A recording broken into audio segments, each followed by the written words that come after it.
Section 1. You will hear a conversation between the director of a childcare centre and a parent enrolling her child in the centre. First, you have some time to look at questions 1 to 6.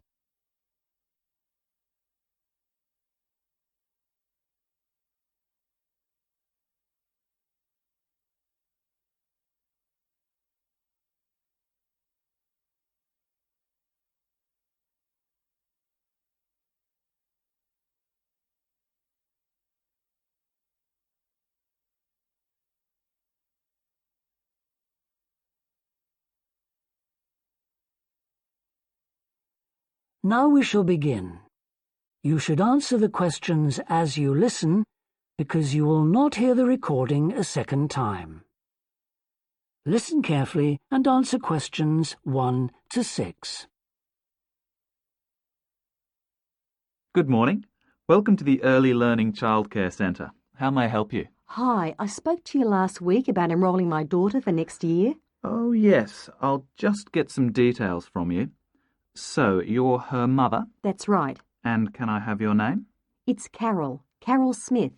And your daughter's name? It's Kate. Now, we have several groups at the centre and we cater for children from 3 to 5 years old. How old is your daughter? She's 3 now, but she turns 4 next month. I'll put 4 down because that's how old she'll be when she starts. Fine. She's so excited about her birthday and coming to the centre. Oh, that's good to hear. And what's your address? It's 46 Wombat Road. That's W-O-M-B-A-T. Woodside 4032. And what's the phone number? Oh, it's 3345 9865. So, have you decided on the days you would like to bring your daughter here? I'd prefer Monday and Wednesday if possible. I'll check. Monday's fine, but I think the centre is already full for Wednesday. Yes. Sorry, it seems to be a very popular day. We can offer you a Thursday or a Friday as well. Oh dear. I suppose Thursday would be all right because she has swimming on Friday. OK, got that. Because a lot of parents work, we do offer flexible start and finish times. We're open from 7:30 in the morning until 6 o'clock at night. What time would you like your daughter to start? I need to get to work in the city by 9, so I'll drop her off at 8:30. You're pretty close to the city here, so that should give me plenty of time to get there. That's fine. Now, we also need to decide which group she'll be in. We have 2 different groups and they're divided up according to age. There's the green group, which is for 3 to 4-year-olds, and then there's the red group, which is for 4 to 5-year-olds. She's quite mature for her age and she can already write her name and read a little. Well, I'll put her in the red group and we can always change her to the green one if there are any problems. That sounds fine. OK, let's move on to meals. We can provide breakfast, lunch and dinner. As she's finishing pretty early, she won't need dinner. Will you give her breakfast before she comes? Yes, she'll only need lunch. Before you hear the rest of the conversation, you have some time to look at questions 7 to 10.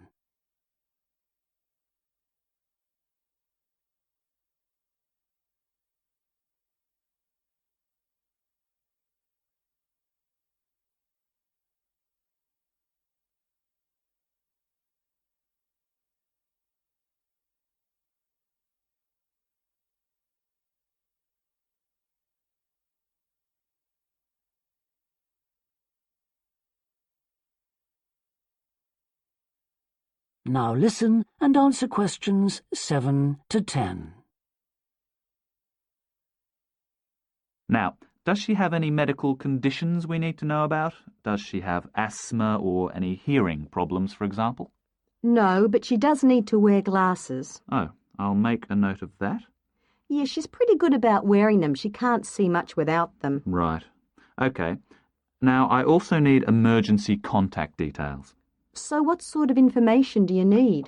Just the name and number of a friend or family member we can contact in case we can't get hold of you at any time. OK. That'd better be my sister, Jenny Ball. That's B-A-L-L. Her phone number is 33467523. Great. So she is the child's aunt? Yes, that's right. I'll make a note of that as well. Now, is there anything you'd like to ask? What about payment? How much are the fees each term? Well, for 2 days and the hours you've chosen, that will be $450 altogether. OK, and do I have to pay that now? No, we send out invoices once the children start at the centre. You can choose to pay at the end of each term, or we do offer a slightly discounted rate if you pay every month. Oh, I'll do that then. I find it easier to budget that way, and I'm not used to the term dates just yet. Good. It makes it a lot simpler for us as well. Well, that's everything. Would you like me to show you around the centre? We can go. That is the end of section 1. You now have half a minute to check your answers.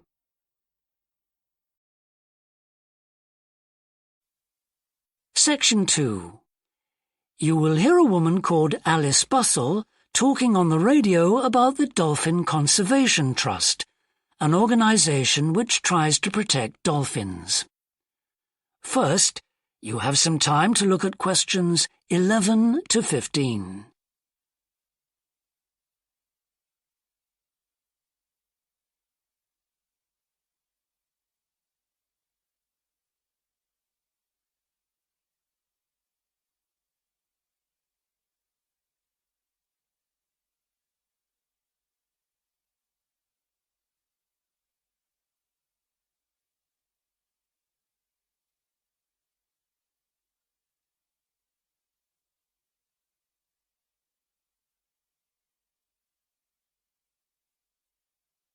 Now listen carefully and answer questions 11 to 15. Today we're pleased to have on the show Alice Bussell from the Dolphin Conservation Trust. Tell us about the trust, Alice. Well, obviously its purpose is to protect dolphins in seas all around the world. It tries to raise people's awareness of the problems these marine creatures are suffering because of pollution and other threats. It started 10 years ago, and it's one of the fastest growing animal charities in the country, although it's still fairly small compared with the big players in animal protection. We're particularly proud of the work we do in education. Last year, we visited a huge number of schools in different parts of the country, going round to talk to children and young people aged from 5 to 18. In fact, about 35% of our members are children. Oh. The charity uses its money to support campaigns, for example, for changes in fishing policy and so forth. It hopes soon to be able to employ its first full-time biologist with dolphin expertise to monitor populations. Of course, many people give their services on a voluntary basis, and we now have volunteers working in observation, office work and other things. I should also tell you about the award we won from the Charity Commission last year for our work in education. Although it's not meant an enormous amount of money for us, it has made our activities even more widely publicised and understood. In the long term, it may not bring in extra members, but we're hoping it'll have this effect. Is it possible to see dolphins in UK waters? Yes, in several locations. And we have a big project in the east part of Scotland. This has long been a haven for dolphins because it has very little shipping. However, that may be about to change soon because oil companies want to increase exploration there. We're campaigning against this because although there'll be little pollution from oil, exploration creates a lot of underwater noise. It means the dolphins can't rest and socialise. This is how I became interested in dolphin conservation in the first place. I had never seen one, and I hadn't been particularly interested in them at school. Then I came across this story about a family of dolphins who had to leave their home in the Moray Firth because of the oil companies, and about a child who campaigned to save them. I couldn't put the book down. I was hooked. Before you hear the rest of the talk, you have some time to look at questions 16 to 20.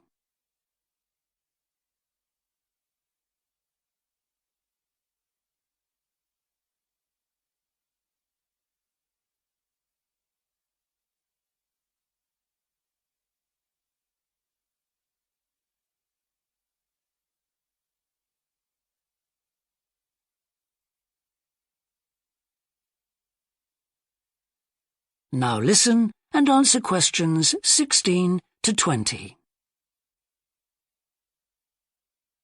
I'm sure our listeners will want to find out what they can do to help. You mentioned the Adopt a Dolphin scheme. Can you tell us about that? Of course. People can choose one of our dolphins to sponsor. They receive a picture of it and news updates. I'd like to tell you about 4 which are currently being adopted by our members: Moondancer, Echo, Kiwi and Samson. Unfortunately, Echo is being rather elusive this year and hasn't yet been sighted by our observers, but we remain optimistic that he'll be out there soon. All the others have been out in force. Samson and Moondancer are often photographed together, but it's Kiwi who's our real character, as she seems to love coming up close for the cameras, and we've captured her on film hundreds of times. They all have their own personalities. Moondancer is very elegant and curves out and into the water very smoothly, whereas Samson has a lot of energy. He's always leaping out of the water with great vigour. You'd probably expect him to be the youngest. He's not quite. That's Kiwi. But Samson's the latest of our dolphins to be chosen for the scheme. Kiwi makes a lot of noise, so we can often pick her out straight away. Echo and Moondancer are noisy too, but Moondancer's easy to find because she has a particularly large fin on her back, which makes her easy to identify. So, yes, they're all very different. Well, they sound a fascinating group. And how would you go about... That is the end of section 2. You now have half a minute to check your answers.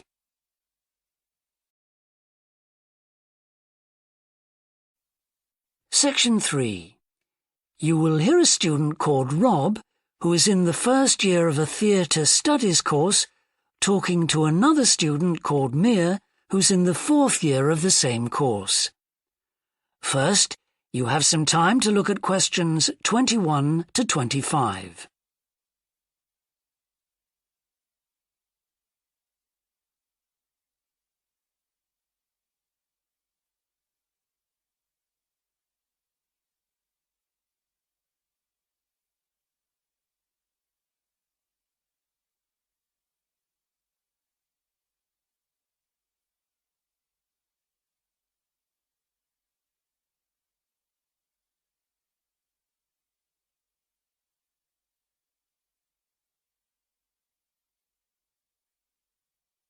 Now listen carefully and answer questions 21 to 25. Hi, Rob. How's the course going? Oh, hi, Mia. Yeah, great. I can't believe the first term's nearly over.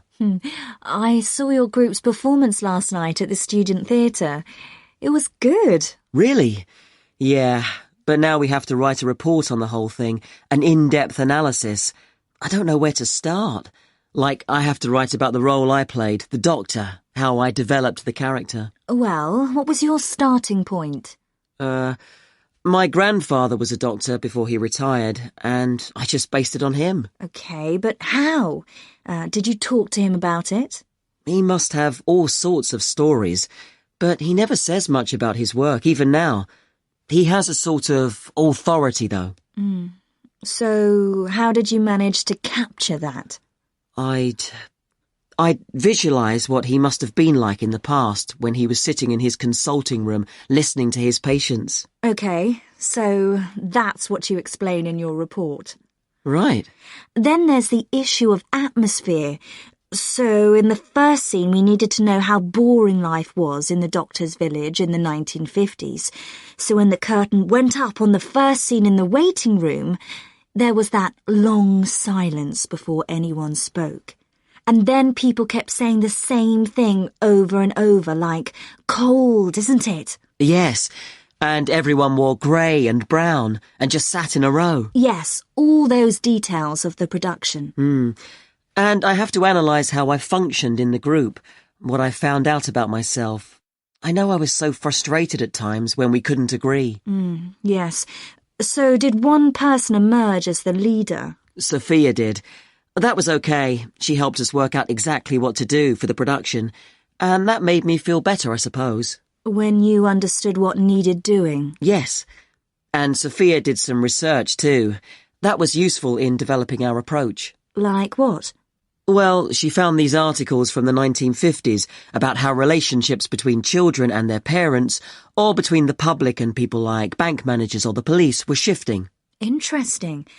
And did you have any practical problems to overcome? Well, in the final rehearsal, everything was going fine until the last scene. That's where the doctor's first patient appears on stage on his own. The one in the wheelchair? Yes. And he had this really long speech with the stage all dark except for one spotlight. And then that stuck somehow, so it was shining on the wrong side of the stage. But anyway, we got that fixed, thank goodness. Yes, it was fine on the night. Before you hear the rest of the discussion, you have some time to look at questions 26 to 30.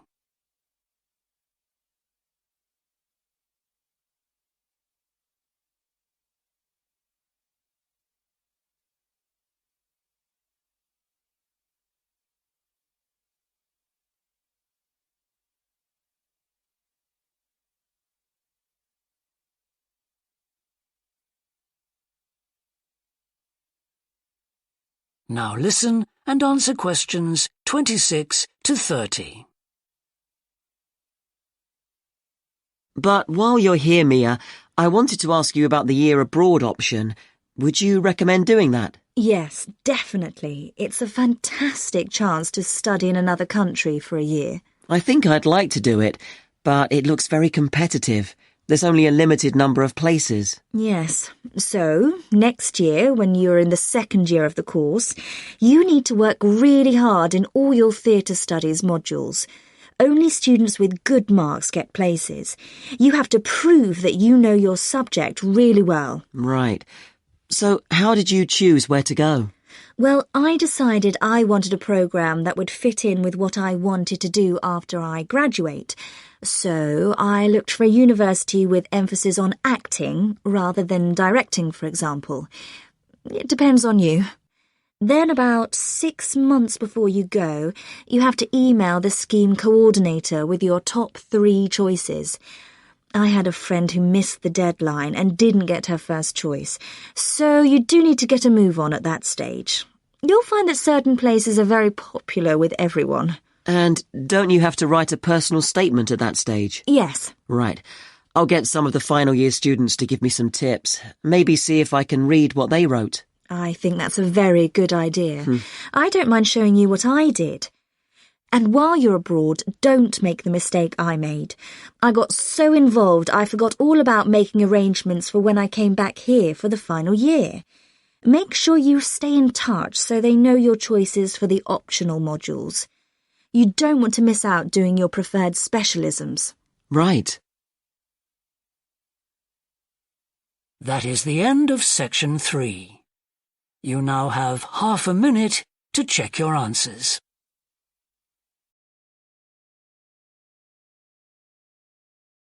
Section 4. You will hear part of a lecture about leadership introducing a theory called self-regulatory focus theory.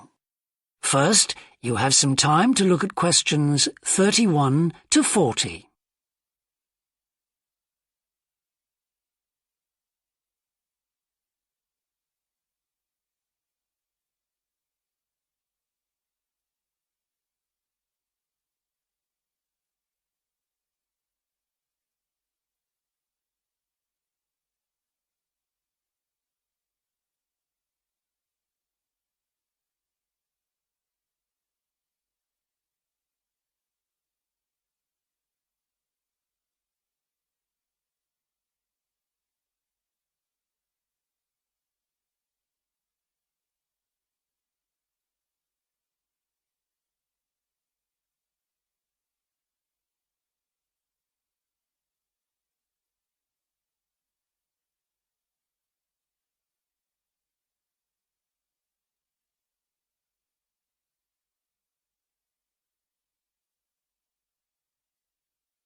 Now listen carefully and answer questions 31 to 40. Today, I want to talk about self-regulatory focus theory and how the actions of leaders can affect the way followers approach different situations. Self-regulatory focus theory is a theory developed by Torrey Higgins.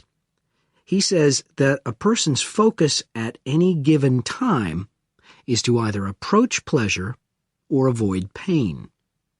These are two basic motivations that each and every one of us has, and they cause us to have different kinds of goals. Promotion goals in different life situations emphasize achievement.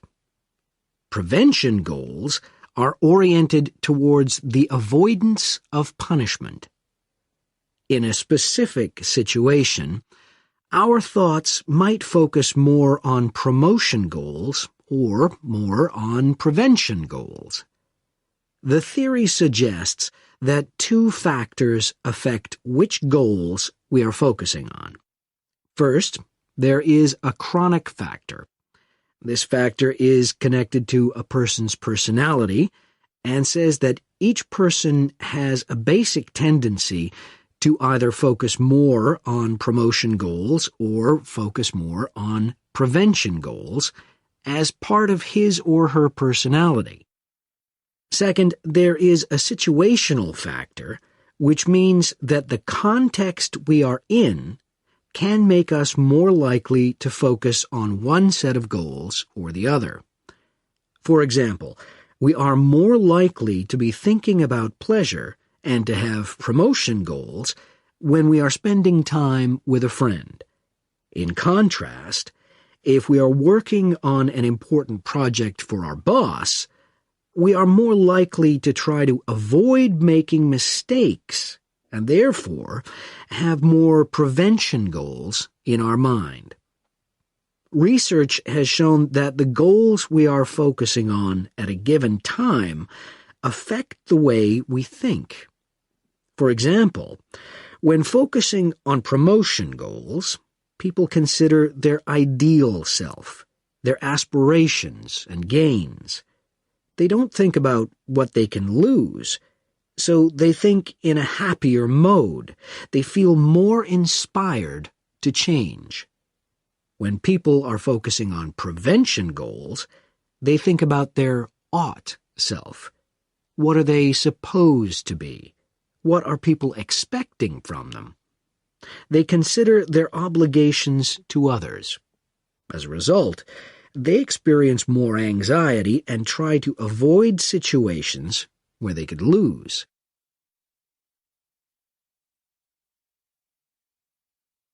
Now that I have talked about the two focuses and how they affect people, I want to look at the idea that the way leaders behave, or their style of leading, can affect the focus that followers adopt in a specific situation.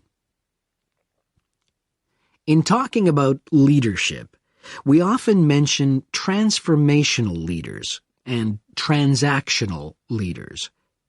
Transformational leaders, when interacting with their followers, focus on their development. In their words and actions, transformational leaders highlight change. Their speech is passionate and conveys a definitive vision. All of these things can encourage followers to think about what could be. In other words, they inspire a promotion focus in their followers. In contrast, transactional leaders focus on developing clear structures that tell their followers exactly what is expected of them.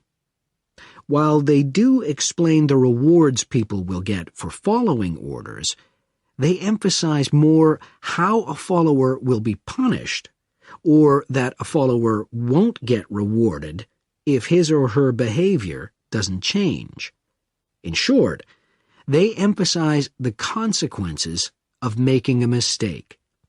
This emphasis will clearly lead followers to focus on avoiding punishment and problems. This is clearly a prevention focus.